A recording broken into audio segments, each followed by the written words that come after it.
I'm Maysha. Welcome to another episode of As Long as You're Breathing. This is, of course, an Every Life is a Story event, and it is where we are continuing on with our twin flame journey of heart for healing, wholeness, and happiness. And as you all know, this is February. For those of you who are watching it now, if you're watching it later, it doesn't matter when you watch it. We are honoring all types of love in all types of relationships. And you all know how I feel about, well, as long as we're breathing. It's not over till it's over, or until you stop.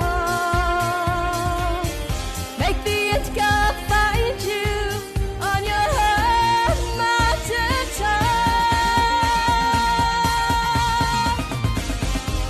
As long as you're breathing, keep living. As long as you're breathing, keep living.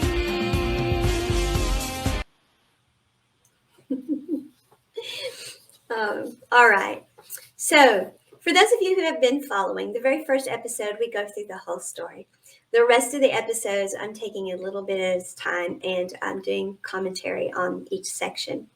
I've also been doing meditations to go with it all. And so the links are down below. There's like how to heal and release, the right way to try to let someone know energetically that you would like to communicate with them. A meditation for how do I meet my twin? Who is my twin? That type of thing. Then another meditation for going to the Akashic Records. And then I have a couple more we'll talk about afterwards. But we're up to the point where basically we've talked about respecting someone's privacy, which is what she's doing and why she's writing this anonymously.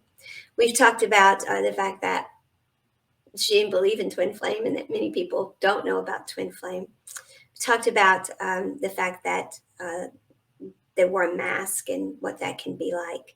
And also that her first love wore a mask and how different that was, that most people who find out about their twin flame, one, don't find out, oh, and your twin's wearing a mask, just like your first love did. So we find out some things about the first love here. And, but then she's like, it all fits. And so although she didn't believe when Spirit led her to the meditation to do, she became a believer, a true believer, totally. Very quickly. I mean, it was like, oh my God, this makes perfect sense, because when she saw his face the first time, the Roberta Flack song's playing in my head again. She knew they were meant to do something together. So that's where we're at with it, and we're going to take a pretty big chunk of it again this time. We've been going pretty small chunks, but I've covered a lot. So we're going to cover a pretty big chunk of the story today. All right. So in reality, the clarity we had about one another upon meeting had quickly been lost in a fog of poor communication on both our parts. And that confused me because we're both excellent communicators. But re-energized with this understanding about us, I learned all I could about twin flame. During this time, I also began to understand my own empathic nature and awakening to my other senses and gifts. This was a process, however, and it did not go smoothly. I'd been overpowered by the energies of others my whole life, unaware of what was happening to me. This was happening more and more often, and there were some energies I was feeling very intensely, but I wasn't aware of whose. To better cope with all this energy overload, I began doing a lot of meditation, and he's actually showing up in my meditations. I soon realized that much of the energy I was now feeling was his. This prompted me to have an Akashic record reading. I was told that we had known one another in many lifetimes, and one particular lifetime was described to me with some detail. I did reach out and very awkwardly tried to explain our past life connection. He responded in a way that indicated he thought I was joking. I reacted poorly to that, and contrary to my nature, I responded with something along the lines of, well, obviously, we're not going to get together in this lifetime, so I'll catch you in the next one. I think she was being a little pithy there, wasn't she? I was shocked at my reaction to his response, but then I was shocked at a lot of my behavior since I'd met him. I'd become intolerant of all the BS around me that came from anyone else. He was the person I unexplainably trusted most in the world, And yet on the rare occasions we did communicate, I seemed to either take what he said wrong, say things badly myself, or there would be some other issue that, well, the only word I could come up with was triggered me. And everything I had just read about twin flames fit this conglomeration of occurrences, and many other occurrences I'm purposefully leaving out. Now, I would pause here and do a lot of teaching about twin flames mirroring one another and triggering one another, but I've talked about it at great length in 2 different places. And so if you want to know about why twins trigger one another, about the fact that twins mirror one another, I know I talk about it a great deal in the first episode, and I talk about it some more in one of the others. So it's all there, I promise you. We have covered it. Over the next year, I kept working on myself, my own healing, my own personal growth, and holding out hope for my heart's desire. I did one meditation after another, one healing after another, trying to find my way back to the beautiful connection we originally had. At one point, Archangel Michael, who's one of my guides and over the twin flames, even said to me, "I've never seen anyone so determined to stand in the way of his own happiness. I could fix things with your first love easier than getting through to him." Now that seemed an odd thing for an archangel to say, and I was not at all happy with that he seemed to be willing to give up on my twin. I was not willing to do so. There are no coincidences, however, and I should have known that my first love was being mentioned again for a reason. After all, I'd been told my twin wore a mask, just like my first love did. I really had not forgotten about this. I just didn't know what his mask was, meaning the first love. And I'd been told upon asking for clarification that their masks were of different nature. At last one evening, in a very dramatic way, my first love finally revealed his big secret to me. And while I won't share it here, I cannot say I was really surprised. Some part of me had always known, even as a girl, that while he loved me and wanted the life it was so obvious to everyone around us we could and would have, there was another life he was drawn to as well, on another level. It was a life he knew he would not be able to deny himself, and one he knew he would not have with me. In the end, he chose that life. He had never married. He often lamented of being alone and his lost opportunity for real happiness. But even now, that life went out over the one girl, now woman, he had loved. So, with this mask finally taken off, one would have thought I would have understood the seriousness of my twin wearing a mask. And I did. In fact, I'd been told that my ex-husband was wearing a mask the day I married him, and I had seen how disastrous that had turned out. I knew in my heart that anyone who wore a mask was hiding their authentic self from the world, and quite possibly from themselves. In my twin's case, although I used my gifts with extreme integrity, Spirit had chosen to show me many truths behind the mask. The twin flame is intense and emotional. They own the manual to you like no one else ever has. And because we know it's a journey of healing, we tend to cut them far more slack than we should or would otherwise, even after we ourselves have healed. But if one is truly healed, one has to face reality. More time had passed, and I do see clearly that with my regular sight and my gifts' sight, that the mask he wears is his choice to make. But it is also up to me not to have or allow anyone in my life that is false with me or who wears a mask. I had allowed it my whole life. My first love, my ex, and now my twin. It is well past time that I refuse to be disrespected in that way, in all the other ways that come with the various type of mask. Regardless, there is much more to this story. Things I have omitted because of privacy, but much of what caused me to allow the disrespect of his mask was how we came together. I felt on some level I deserved it. I was not myself, and how that happened. I was so drawn to him that I acted out of character, out of what I considered was appropriate behavior for myself. I tried to back up and correct it, but you cannot. Once you behave a certain way to please someone, to be with someone, that tends to be how they choose to always see you, no matter how much reality and time shows you what their true nature is. It turns out I wore a mask of my own when we first got together, but not to hide anything from him. Nonetheless, the behavior while wearing that mask, to be brave enough to be with him, turned out to be who he thought I really was. And there was the lesson, because his behavior to get me to be brave enough to be with him turned out to be who I thought he really was.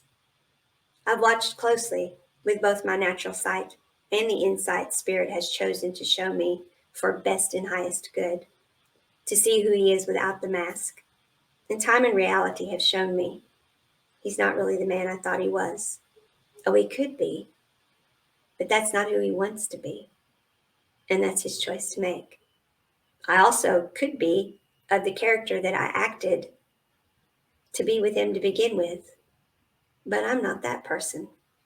My choice has to be to walk away from the deceptions, his and mine, and go on with my life, healed, whole, and happy. We talked earlier about all the different reasons that someone would wear a mask to deceive someone. She wore a mask to try to be brave. And her mask was she behaved out of character to spend time with him. And he thought that was her character. It's not. Apparently, that's an issue somehow. She's not willing to be of whatever that character is, and she's not saying, and it doesn't matter. She's not willing to be that. It's not who she authentically is. But however he behaved to get her to be this brave, bold person and be with him, well, it's not apparently his real character. Or she says it could be, but he's choosing for it not to be.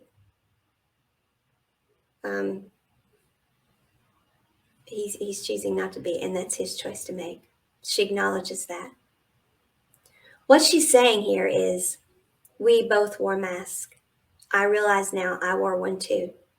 And as real as I've been my whole life,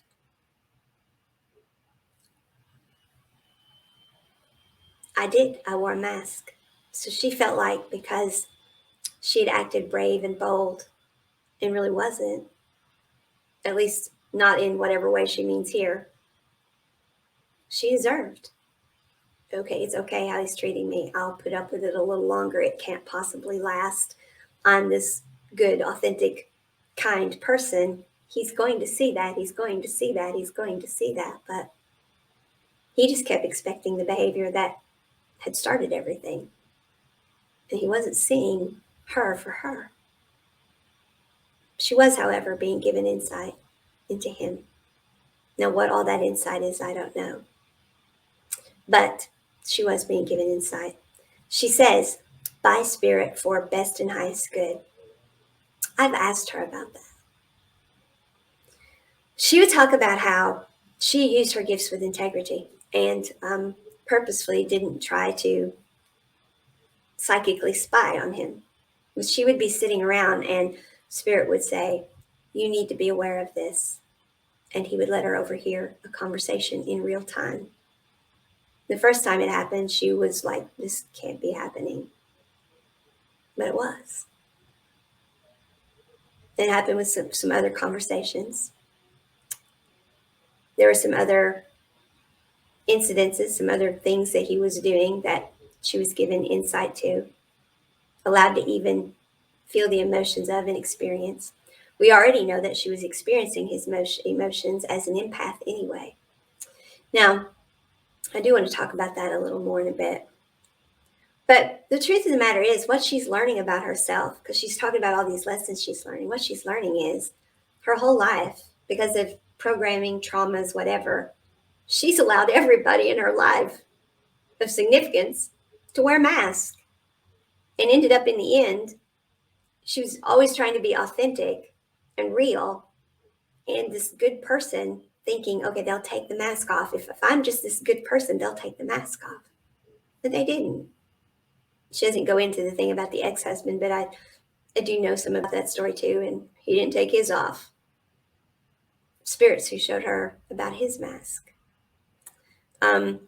She was not really acting firmly in her gifts at all when she married the man, but still, Spirit spoke up even then and said, actually, much more than she said here. He said, you need to be careful. He's not who he claims to be, how he's acting. That's not real. He wears a mask. And it turned out that was quite prophetic for her.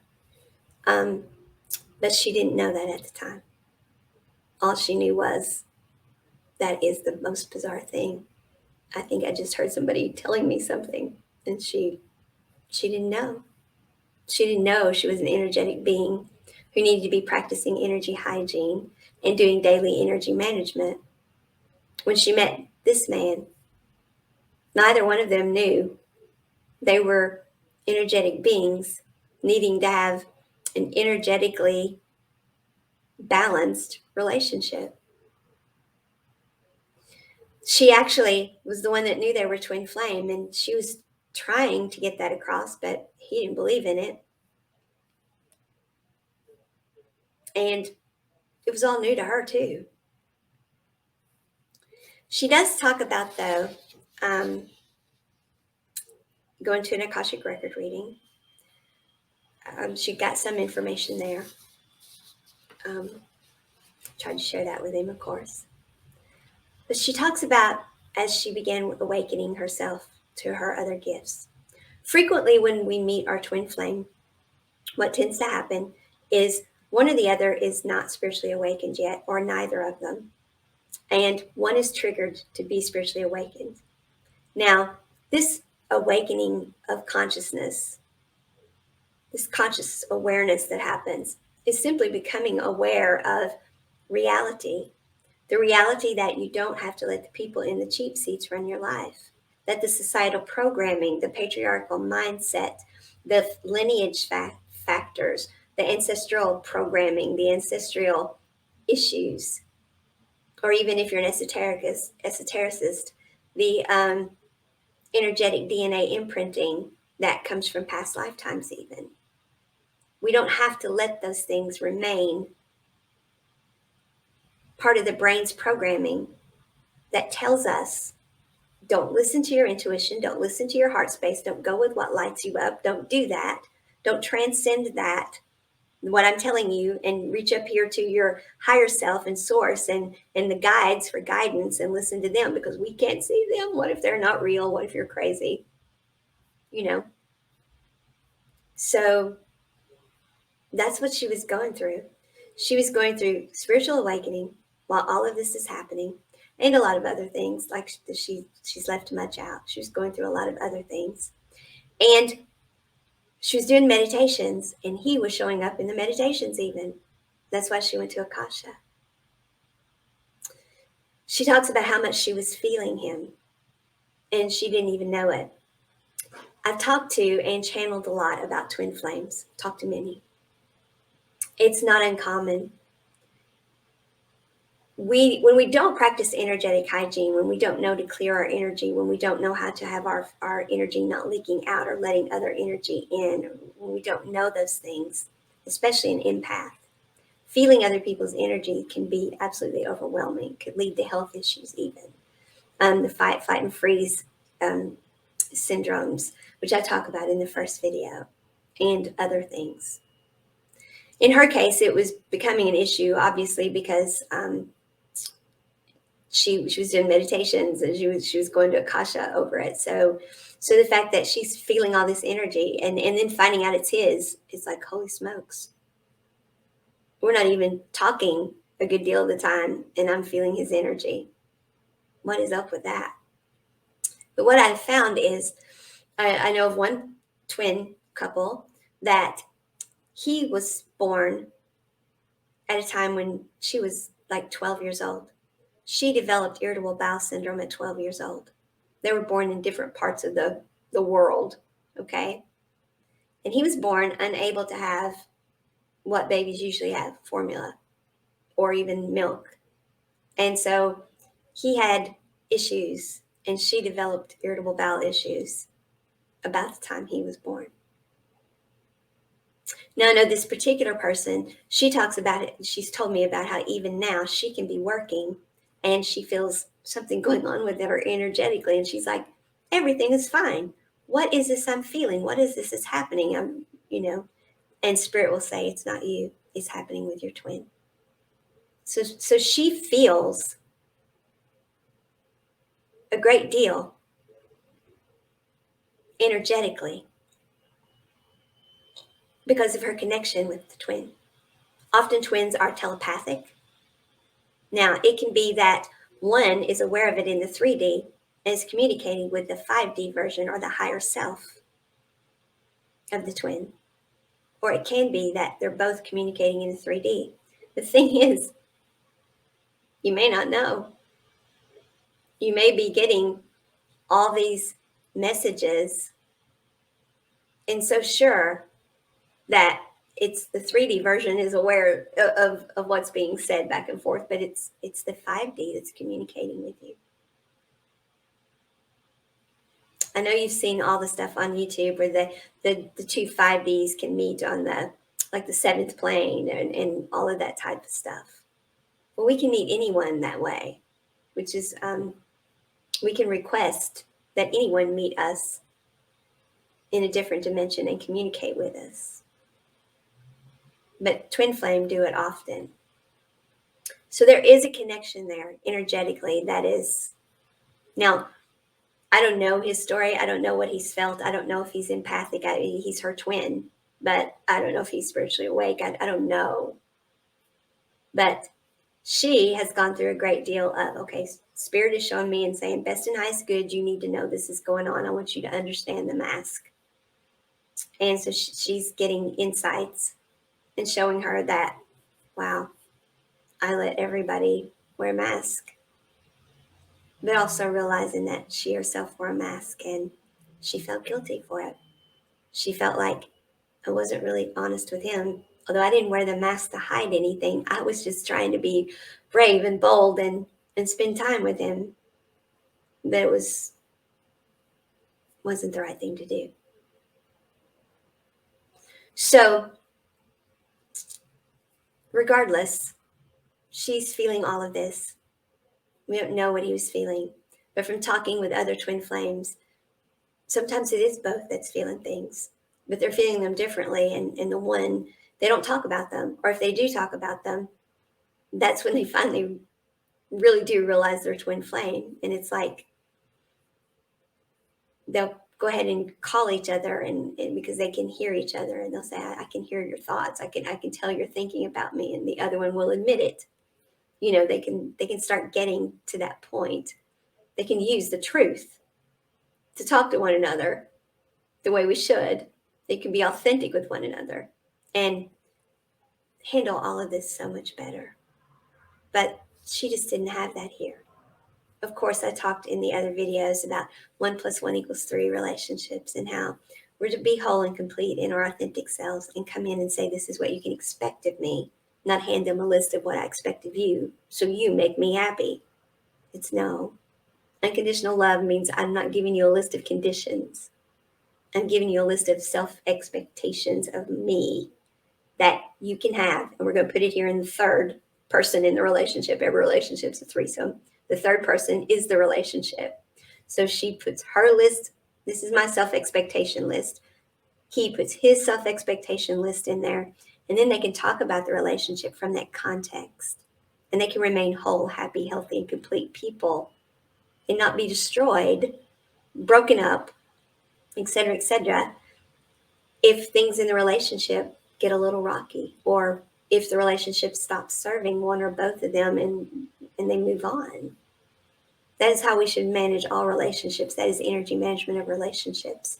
And had she known that, had she known, I've been feeling somebody else's energy my whole life. I'm feeling somebody else's energy now. Had she known that, okay, I've got this telepathic connection, but I don't know where he's at with it. And from how he had reacted to things before, I don't believe she asked him about, are you aware of this connection we have? Do you know when I'm thinking about you? Do you have any dreams that reveal anything to you? Any other, are you clairaudient by any chance? Are you claircognizant by any chance? Have you had spiritual awakening? Are you going through spiritual awakening? She doesn't say, but she felt so guilty because she had worn a mask too, as she started realizing that is a type of mask. Although I wasn't hiding anything, I was just putting on a front of being brave, and when really whatever it was she did to be with him was way out of her character. It was a real stretch for her. And he thought that's who she was. And however he was treating her, turned out that, well, obviously he's capable of doing that. That's not who he wanted to be. So they weren't in vibrational alignment at all. But she didn't even understand that context in the beginning of all of this. So that's where we're at with it right now. There's one more episode to go. I've done several videos of meditations for you all, though, to go along with this. One is how to heal and release. One is how to let someone know that you would like for them to contact you or see you without manifesting a phone call in 48 hours or whatever. None of that stuff. About how we should really do it, and because it's about sovereignty over self and respecting their sovereignty of self. There's a video of a meditation for finding out who your twin flame is.